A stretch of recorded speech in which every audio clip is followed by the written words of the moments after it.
मिस्र की सरजमीन पर एक ऐसा वक्त आया जब खौफ ने हर दरवाजा खटखटाया।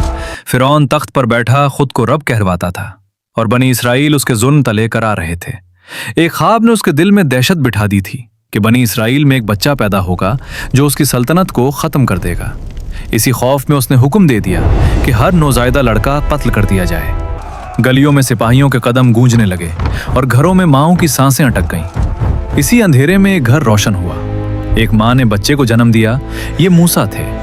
माँ का दिल हर लम्हा कांपता था, मगर इसी खौफ के आलम में अल्लाह ने उसके दिल में एक आवाज़ डाली, बच्चे को दूध पिलाओ और जब डर महसूस हो तो उसे दरिया के हवाले कर दो, हम उसे तुम्हारी तरफ लौटा देंगे और उसे रसूल बनाएंगे। अकल ये बात कबूल नहीं कर सकती थी, मगर दिल ने रब के हुक्म पर सर झुका दिया। रात की खामोशी में एक छोटा सा संदूक तैयार किया गया।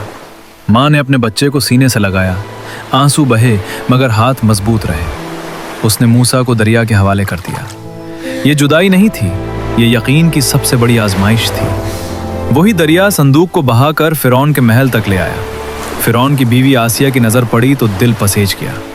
उसने कहा कि ये बच्चा हमारी आंखों की ठंडक होगा। फिरौन मान गया, बगैर जाने कि जिस बच्चे से वो डर रहा था वही उसके महल में परवरिश पाने वाला है। महल में दूध पिलाने वाली बहुत सी औरतें बुलाई गईं, एक के बाद एक, मगर मूसा ने किसी का दूध कबूल न किया। बच्चा रोता रहा और पूरा महल बेबस हो गया। अल्लाह ने ऐसा इंतजाम फरमाया कि मूसा किसी अजनबी को कबूल ही न करें। महल के बाहर एक लड़की खामोशी से सब देख रही थी। ये मूसा की बहन थी। उसने आहिस्ता से कहा कि क्या मैं तुम्हें एक ऐसे घर का पता बताऊं जो उस बच्चे की अच्छी परवरिश कर सके। इजाजत मिली और यूं वही माँ जिसने कांपते दिल से बच्चे को दरिया के हवाले किया था शाही महल में बुलाई गई। जैसे ही मूसा माँ की गोद में आए बच्चा पुरसुकून हो गया।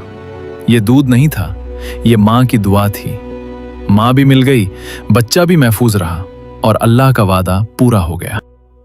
वक्त गुजरा और मूसा जवान हो गए। एक दिन उन्होंने देखा कि एक मिस्री बनी इसराइली पर जुल्म कर रहा है। गुस्से में घोंसा लगा और मिस्री मर गया। ये जानबूझकर न था, मगर खौफ छा गया। मूसा शहर छोड़कर मदीन की तरफ निकल गए। वहां कुएं पर दो लड़कियों की मदद की।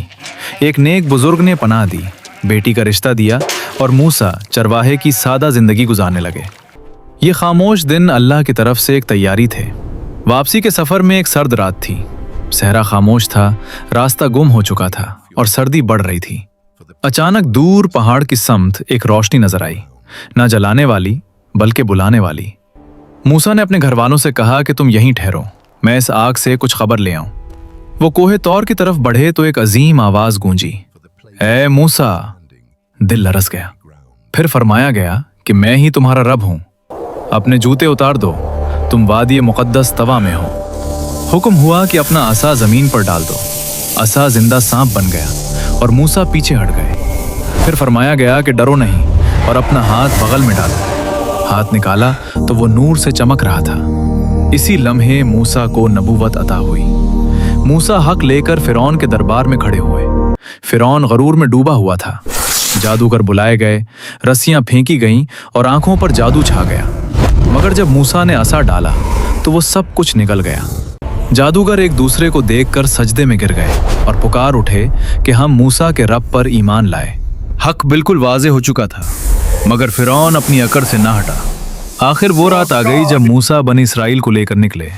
अंधेरा था, कदम तेज थे और दिल कांप रहे थे। अचानक पीछे से फिरौन का लश्कर दिखाई दिया। आगे समंदर था और पीछे मौत।